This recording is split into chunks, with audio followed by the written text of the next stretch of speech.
Aventuras de Robinson Crusoe, de Daniel Defoe, traducido por José Alegrete Mesa. Primera parte del capítulo 17. Sirvo de intérprete al joven sacerdote y exhorto a los colonos ingleses a seguir sus introducciones. Carácter de este digno eclesiástico.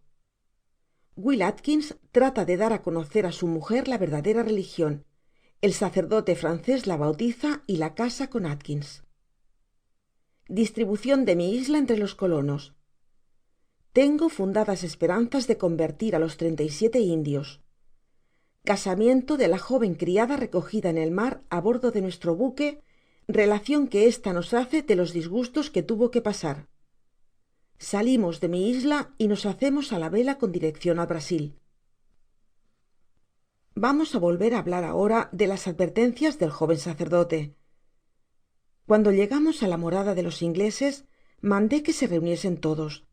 Después de haberles recordado lo que yo había hecho por ellos, de cuántas cosas necesarias les había provisto y equipado, de lo cual se manifestaron muy afectos y reconocidos, les hablé de la vida escandalosa que llevaban, repitiéndoles punto por punto todo lo que el sacerdote me había dicho.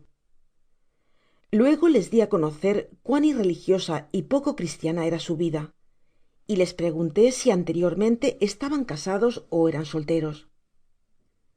Contestaron francamente a mi pregunta y declararon que 2 de ellos eran viudos y los otros 2 célibes. Les interrogué enseguida para que me dijeran cómo podían vivir en conciencia con las mujeres, a llamarlas sus esposas y a tener hijos de ellas sin estar legítimamente casados. Respondiéronme, según yo esperaba, que no había habido quien los casara, que se habían obligado a presencia del gobernador a tomar aquellas mujeres por esposas y a tratarlas y reconocerlas como tales. Finalmente, que ellos juzgaban, atendido el estado de las cosas, estar tan legítimamente casados como si lo hubiesen sido por un ministro con todas las formalidades. Yo les dije entonces que era indudable que estaban casados a los ojos de Dios y obligados en conciencia a conservar sus mujeres, pero como las leyes humanas eran otras, podrían más tarde abandonar a aquellas infelices, así como también a sus hijos, que en semejante situación, hallándose solas, sin amigos y sin recursos, no tendrían ningún medio de salir del apuro. En consecuencia, yo no podía hacer nada por ellos hasta tanto que no estuviese seguro de la pureza de sus intenciones, y que me vería precisado a poner todos mis cuidados y solicitudes en sus mujeres e hijos. Les dije, por último, que si no me prometían casarse con aquellas mujeres, no juzgaba conveniente de ningún modo el que viviesen con ellas matrimonialmente, porque esto sería a la vez un escándalo para los hombres y una ofensa hacia Dios, del cual no debían esperar la bendición continuando en aquella vida desordenada. Todo pasó como yo aguardaba. Ellos me respondieron, y principalmente Will Atkins, que parecía representar a los demás, que ellos querían a sus mujeres lo mismo que si hubiesen nacido en su país, y que no las abandonarían bajo ningún pretexto, que creían sinceramente a sus mujeres tan virtuosas, tan modestas y tan cuidadosas como la mejor mujer del mundo, y que por todo lo del universo no querrían separarse de ellas. Will Atkins añadió que por su parte, si alguno le ofrecía llevarle a Inglaterra y hacerle capitán del mejor buque de la marina, rehusaría partir a no ser que se le permitiese llevar a su mujer y a sus hijos, y que si se encontraba a bordo algún eclesiástico, se casaría sobre la marcha y con el mayor gusto. Esto era justamente lo que yo esperaba. El sacerdote no se hallaba en aquel momento en mi compañía, pero no estaba lejos. Entonces dije a Atkins, a fin de experimentarlo, que venía conmigo un eclesiástico y que si hablaba con sinceridad lo casaría al día siguiente. Por lo tanto, le rogué que lo reflexionase bien y lo consultase con los demás.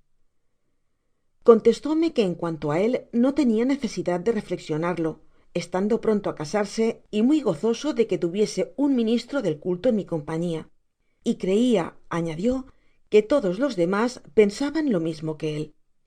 Entonces le dije que mi amigo el ministro era francés y no sabía el inglés, pero yo llenaría entre ellos el cargo de clérigos. Atkins ni siquiera me preguntó si mi ministro era católico ó protestante, siendo esto lo que yo temia mas.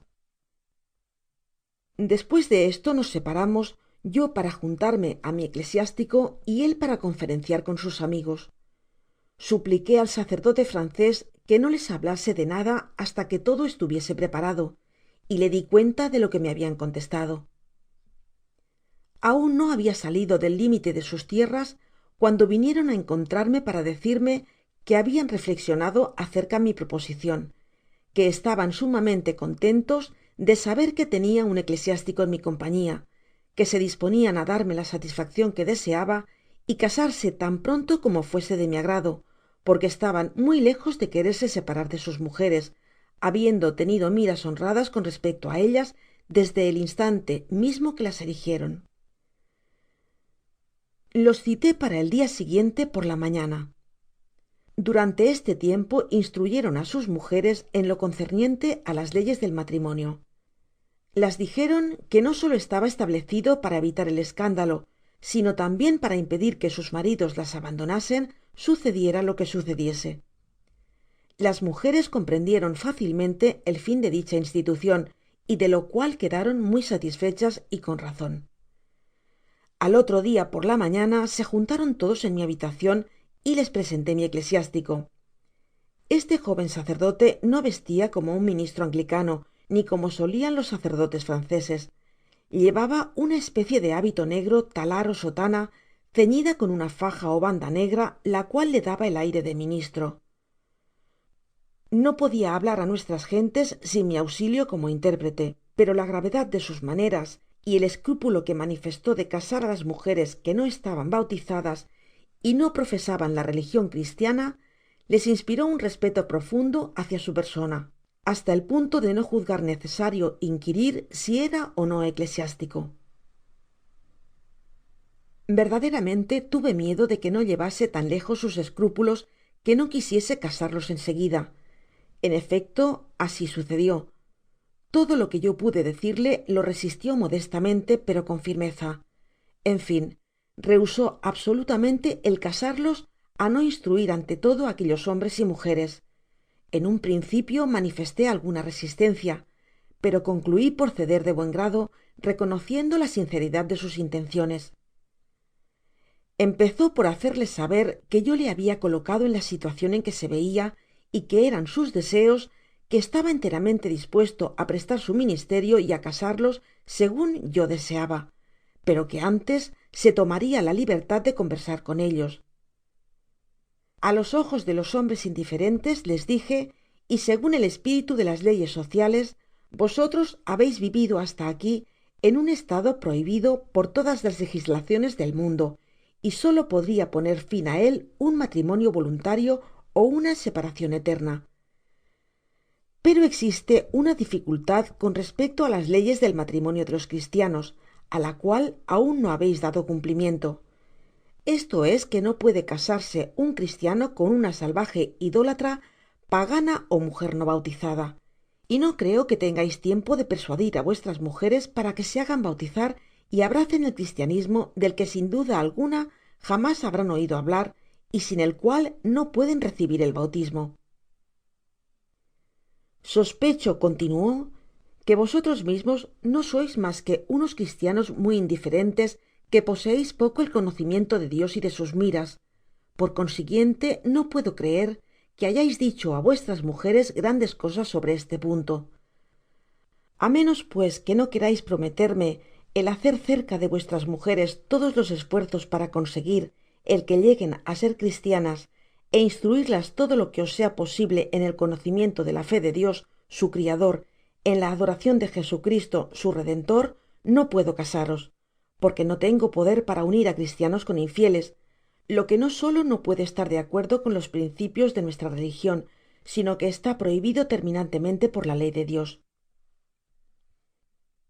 Escucharon todo esto con la mayor atencion, a medida que les iba yo traduciendo fielmente lo que iba diciendo el sacerdote, añadiendo solamente algunas palabras de cuando en cuando para hacerle comprender cuánta razon tenia y que yo era del mismo parecer, pero yo tenia cuidado de hacer concienzudamente la distinción de lo que salia de mí y de las palabras del sacerdote.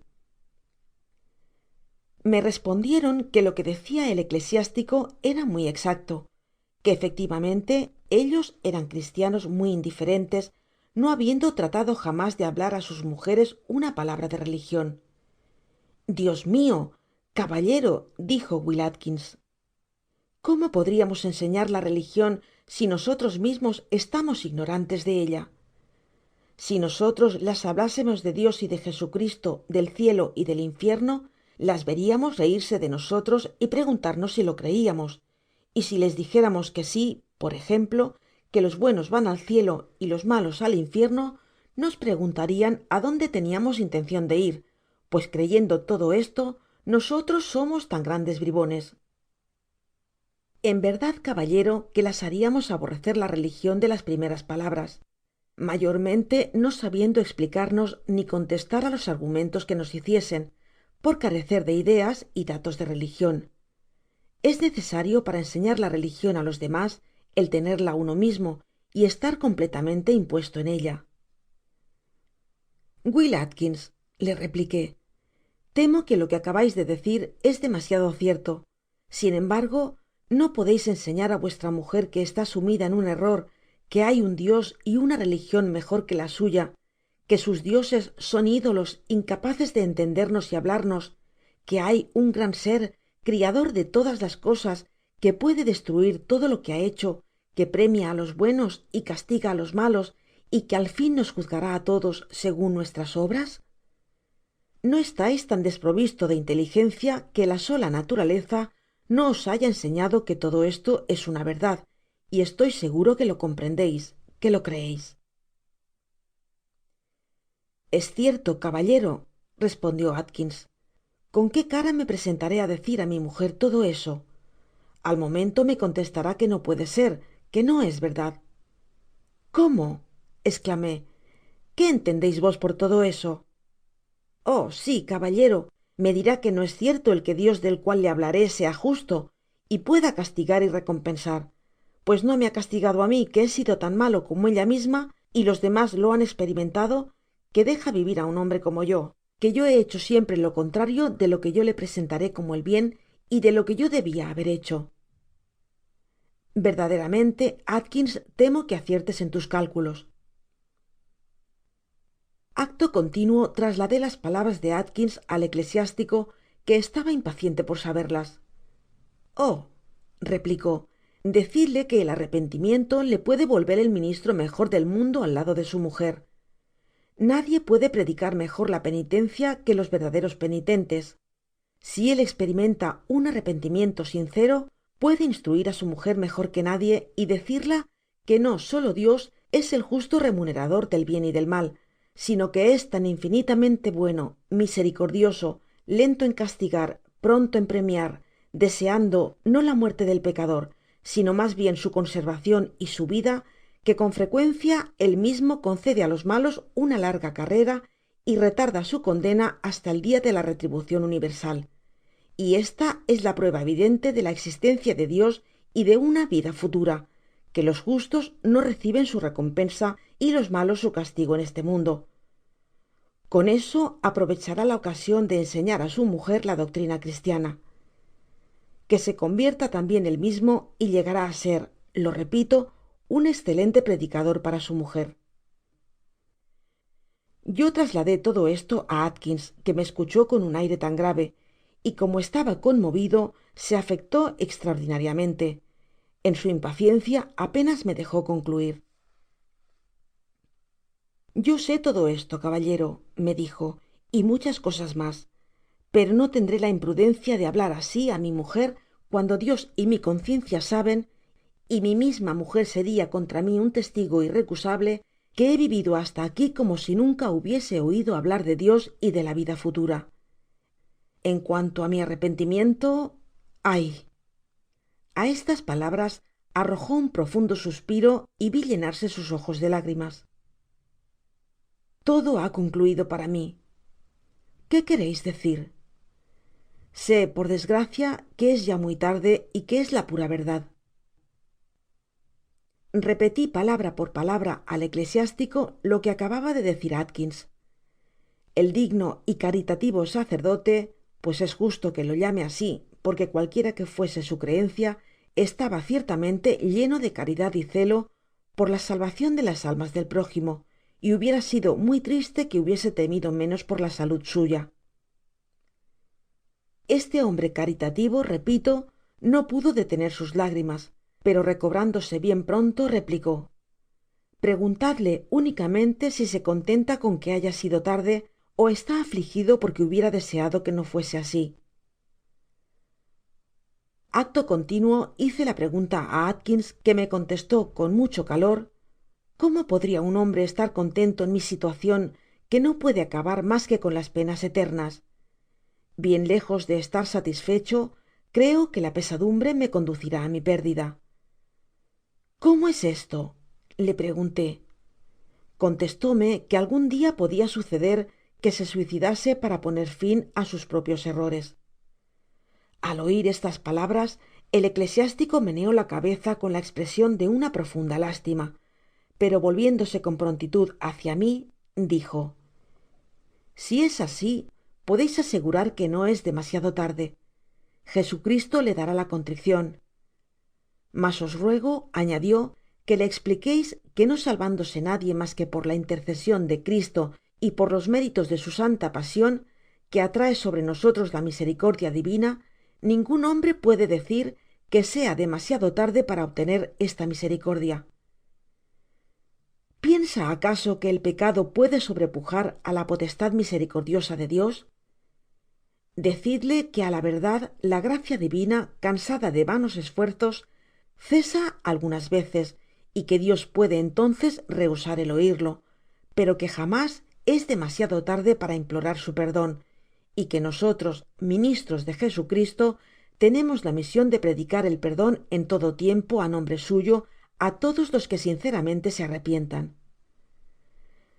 Se lo repeti así a Atkins, el cual me escuchó con mucha avidez, pero me pareció que queria dejar para mas tarde el seguir dicha conversacion, porque me dijo que iba á hablar un poco con su mujer. En efecto, salió un instante y continué el diálogo con sus compañeros. Conocí que eran ignorantes en materia de religion hasta la estupidez, como me sucedia cuando me escapé de la casa paterna, pero ninguno de ellos escuchó con indiferencia lo que se habia dicho, y todos prometieron formalmente hablar á sus mujeres acerca de dicho punto y hacer todos los esfuerzos posibles para persuadirlas á abrazar el cristianismo. El joven sacerdote se sonrió cuando le traduje la respuesta, mas permaneció silencioso por espacio de un rato. Al fin me dijo, meneando la cabeza: nosotros, que somos los servidores de Cristo, no podemos mas que instruir y exhortar. Cuando los hombres quieren voluntariamente someterse á nuestras censuras y prometen cumplir lo que les ordenamos, es todo lo que debemos exigir.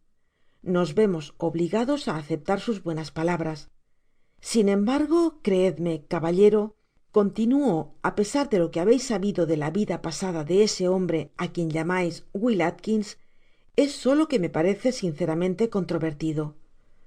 No desconfio de los demás, pero aquel parecia verdaderamente admirado de sus pasados estravios. Si habla de religion á su mujer, no dudo que él se haga de buena fe la aplicacion de sus palabras, porque el probar á enseñar á los otros es con frecuencia el mejor medio de instruirse á sí mismo. He conocido un hombre que, no teniendo mas que muy breves ideas sobre religion y llevando la vida mas criminal y desmoralizada, se reformó completamente haciendo esfuerzos para convertir á un judio. Si el pobre Atkins empieza a hablar seriamente de Jesucristo á su mujer, estoy persuadido que llegará á ser un pecador arrepentido, y quién sabe lo que podrá seguirse despues. Concluida esta conversacion, bajo la promesa que hicieron los demás ingleses de trabajar en convertir sus mujeres al cristianismo, casó acto continuo á las dos parejas presentes. Will Atkins y su mujer no habian venido todavía. Despues de haber esperado algun tiempo, el joven sacerdote, deseoso de averiguar lo que habia hecho Atkins, se volvió hacia mí y me dijo: Suplícoos que salgamos de aquí y vámonos fuera. Estoy seguro que encontraremos á ese infeliz hablando formalmente con su mujer y enseñándola ya algo sobre religion. Empecé á ser del mismo parecer, por lo tanto salimos reunidos y le conduje por una senda la cual de nadie era conocida mas que de mí, y cuyos árboles eran tan espesos que no era fácil ver nada al través de su follaje. Cuando llegamos á un estremo del bosque, distingui á will atkins y á su mujer, que estaban sentados á la sombra de un chaparro y abismados en una conversacion animada. Aguardé que el eclesiástico, que venia un poco atrás, se reuniese á mí, y mostrándole la pareja, permanecimos bastante tiempo mirándola con interés. Notamos que Atkins hablaba con mucho calor y que señalaba con el dedo sucesivamente al sol las diferentes partes del cielo despues de la tierra, luego el mar á lo lejos, por último á sí mismo y á su mujer, y finalmente los árboles y las plantas. Ved, me dijo entonces el sacerdote, la verdad de lo que yo he dicho. Este hombre instruye á su mujer. En este momento la está diciendo que Dios ha criado á ella y á él, así como también ha hecho los cielos, la tierra, el mar, las plantas, los árboles, etc. Lo creo efectivamente, le respondí. En seguida vimos levantarse á Atkins, despues caer de rodillas y juntando las manos elevarlas al cielo. Nos pareció que decia algo, pero estábamos demasiado lejos para poderlo oir. Estaria arrodillado como medio minuto, despues volvió á sentarse al lado de su mujer y se puso á conversar de nuevo. Observamos que la mujer parecia estar muy atenta, pero no pudimos ver si ella le respondia. Cuando el pobre Atkins se arrodilló, vi correr en abundancia las lágrimas por las mejillas del sacerdote, y yo mismo apenas pude detener las mias. Estábamos ambos sumamente disgustados por no poder entender lo que decian. Sin embargo, no nos atreviamos á acercarnos por miedo de estorbarlos. Resolvimos aguardar el fin de aquella escena muda, que á pesar de no oir voz ninguna nos daba á comprender bastante. Atkins se habia sentado de nuevo junto á su mujer, segun llevo dicho, y le hablaba con emocion.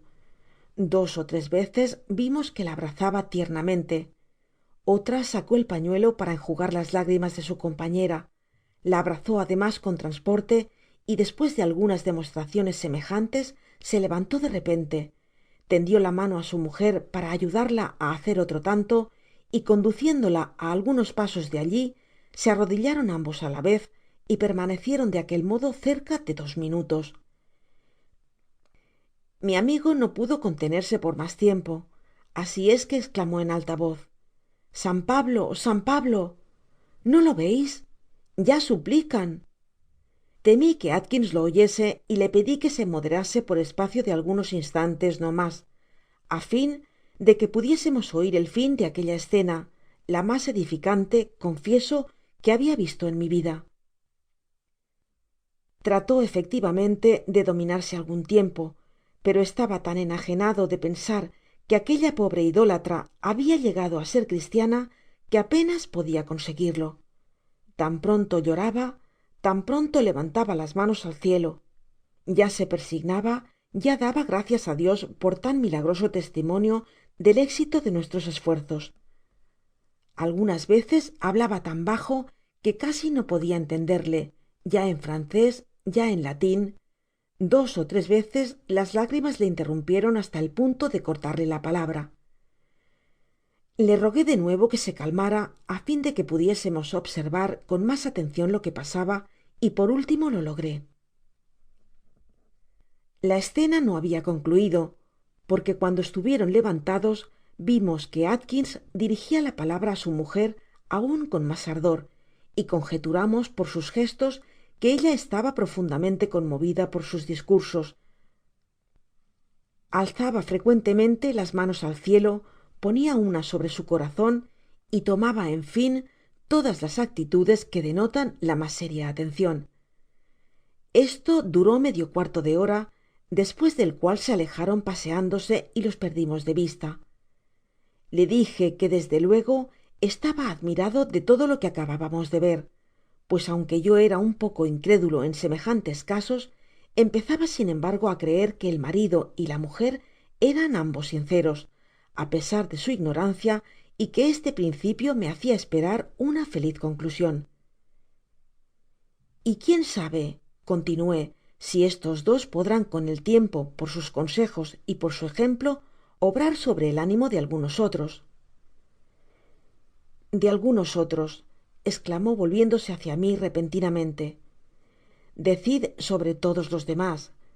Creedme, si estos dos salvajes, porque Atkins no lo es menos que su mujer, despues de lo que me habeis referido, se entregan á Jesucristo, trabajarán sin descanso para arrastrar á todos los demas, porque la verdadera piedad es naturalmente comunicativa, y el que una vez llegue á ser cristiano no dejará nunca detrás de sí ningun idólatra si puede salvarlo.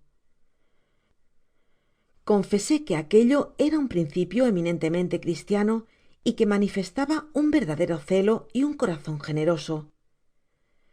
Mas, amigo mio, añadi, ¿me permitis que os haga una objecion?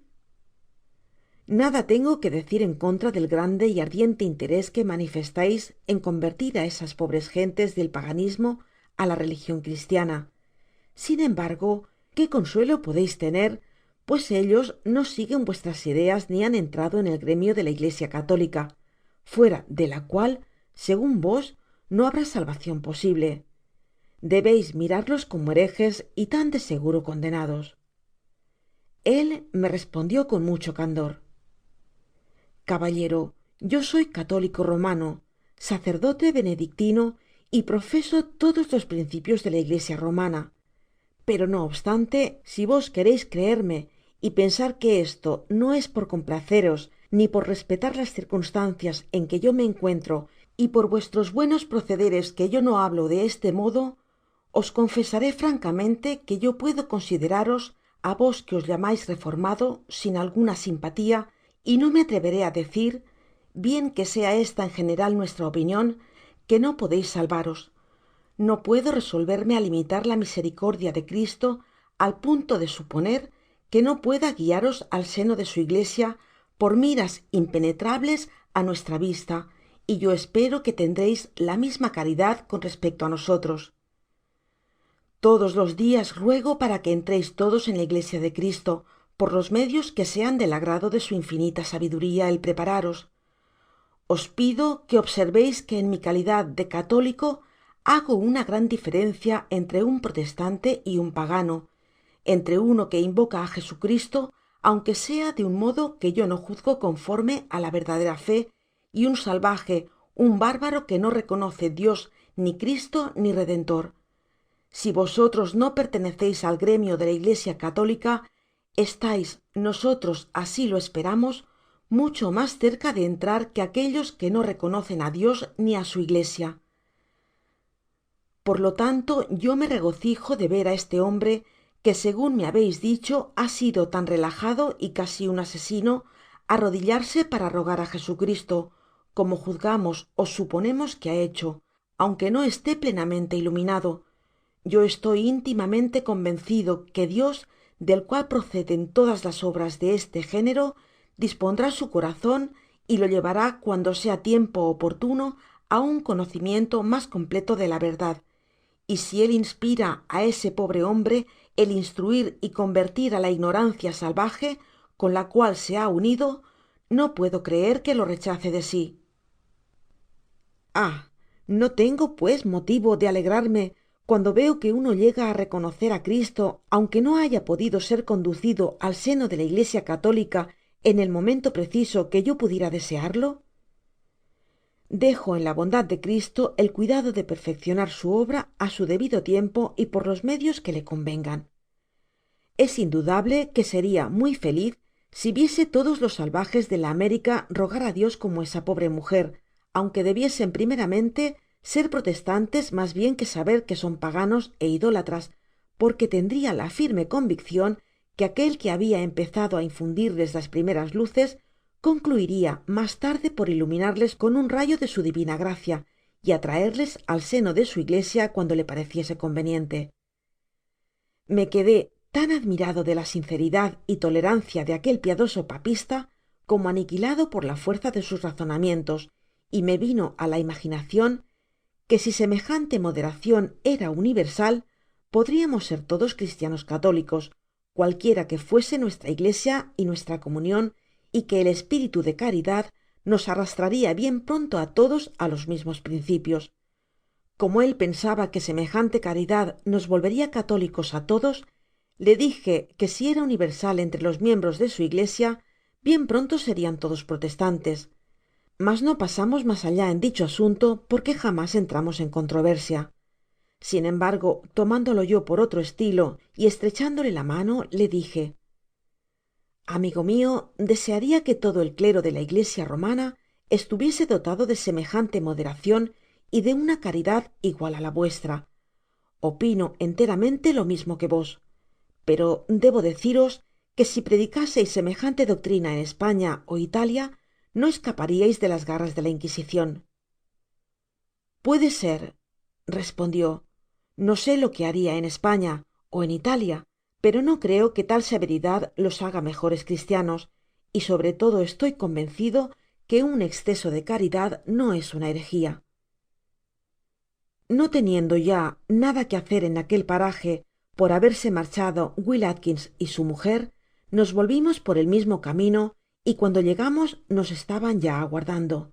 Al divisarlos, pregunté al eclesiástico si descubririamos á Atkins lo que habiamos visto en el bosque. Fué de parecer que no debiamos decírselo, que primeramente era necesario hacerle hablar y escuchar lo que nos dijese. Lo llamamos aparte, y no estorbándonos nadie, trabé con él una conversacion concebida poco mas ó menos en los términos siguientes: Will Atkins, os suplico tengais la bondad de decirme cuál ha sido vuestra educacion, qué era vuestro padre. Un sujeto excelente. Jamás podré yo llegar á ser bueno, caballero. Mi padre era eclesiástico. ¿Qué educacion os ha dado? Queria darme la mejor posible, pero yo la desprecié, así como también sus preceptos y reprensiones, como un bruto que era. Salomón ha dicho efectivamente: el que desprecie y no haga el menor caso de las reprensiones se asemeja al irracional. Sí, caballero, yo era un bruto porque asesiné a mi padre. Ah, caballero, en nombre de Dios, no hablemos más de esto. Ya lo he dicho, yo he matado a mi padre. Cielos, un parricida.